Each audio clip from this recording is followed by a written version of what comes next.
So I wanted to take a few minutes with this video to talk about 3 interesting PlayStation 5 stories, and if you could hit that like button on the video, thank you to those that do it, and as always, it's very much appreciated. So the stories I wanted to cover today includes a new update for the PlayStation 5 confirmed for this week. Sony opens up a new studio in Canada, expanding an existing team, and Horizon 2 is large in size. First, yes or no, has Microsoft buying Activision made you consider getting an Xbox or not? I've seen most of your comments on the last 2 videos involving Activision, and most of you seem to not really care about Call of Duty, even if it goes exclusive to Xbox if that happens. But I'm wondering, even if you don't care about Call of Duty, with Microsoft buying Bethesda and now on the way to get Activision, has this made you consider getting an Xbox? So yes or no, has Microsoft buying Activision made you consider getting an Xbox or not? Let me know down in the comments below. Now, diving into the first story of the video, Horizon 2 is huge. So one of the worries when it comes to some PlayStation 5 gamers is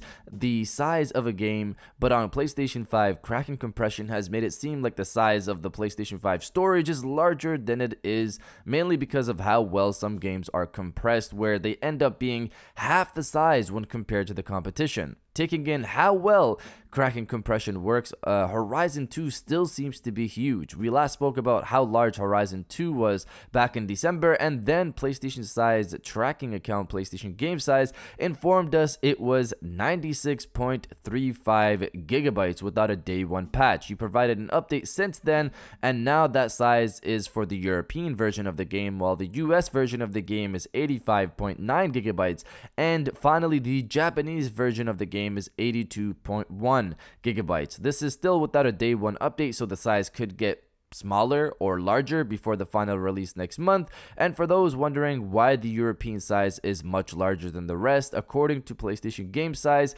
that's the case because there are more languages to cover across the EU versus the US or Japan.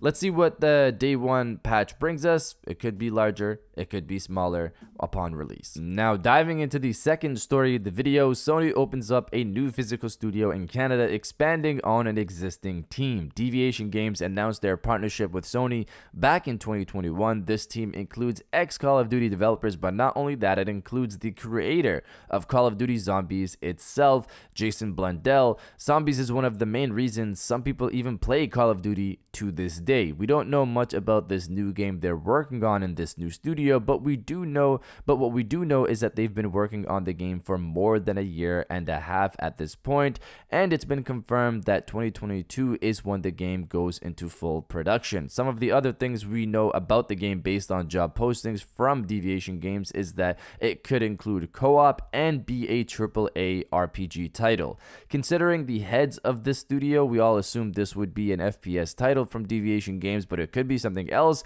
or it could very well be a FPS AAA RPG co-op title. So it could very much be that. Moving on to today's news, the latest on this studio is that they've expanded. Reading from Push Square, new studio helmed ironically by Call of Duty alumni, Deviation Games is expanding at a rapid rate as work begins in earnest on its debut project, which will be published under the PlayStation Studios umbrella. Such as the speed of its growth and fact that it's already opened up a second office to complement its Los Angeles base, Deviation Games Canada.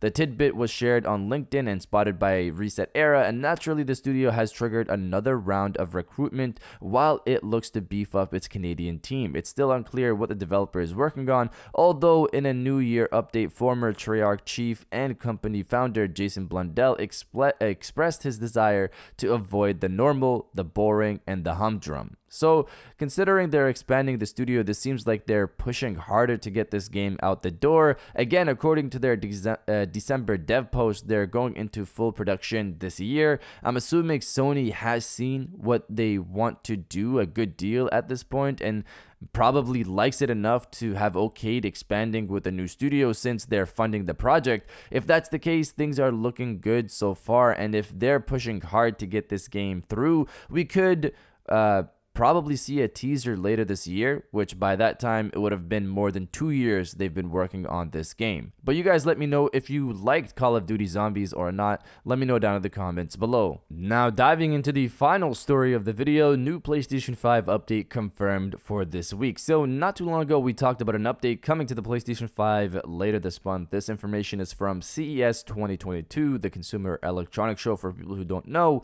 Sony was promoting their new line of TVs coming this spring, and in one of those videos where they were doing this, they stated software updates on both PlayStation 5 consoles and Bravia are required and will be available by the end of January 2022. In terms of what will be included in this update, as confirmed by Sony in this video, auto genre picture mode and auto HDR tone mapping will be a part of this update, but this is purely focused on Bravia TVs, it seems, since these are two features highlighted with this video for their new TVs, and this perfect for PlayStation 5 promotion. Auto genre picture mode just sets the best picture mode for whatever you're doing, which also sounds like ALLM, which is auto low latency mode, and what that does is pretty much turn on game mode on your TV to give you the best latency levels when you're gaming.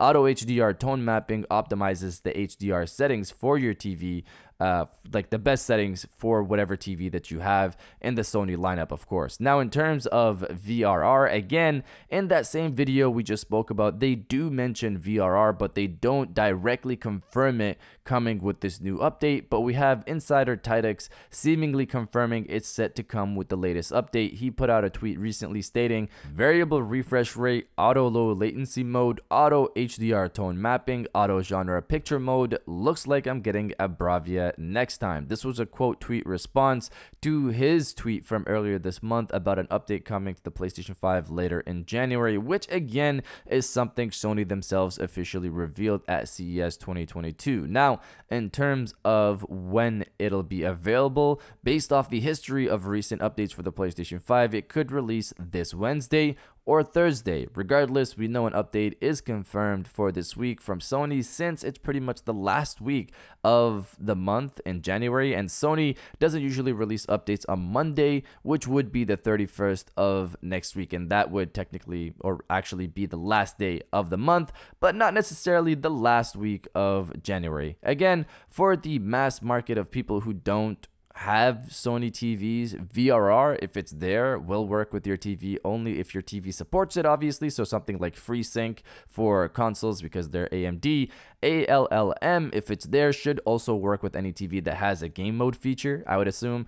The auto HDR tone mapping and auto genre picture mode are Sony Bravia specific features. So let's see what this week's update brings when it finally drops. But you guys let me know when you think the update will drop, this Wednesday or Thursday. Let me know down in the comments below. And if you guys did enjoy this video, please hit that like button, as it always helps, and subscribe if you're new. I got new videos every Monday, Wednesday, and Friday. And now I'll check you guys out on the next one.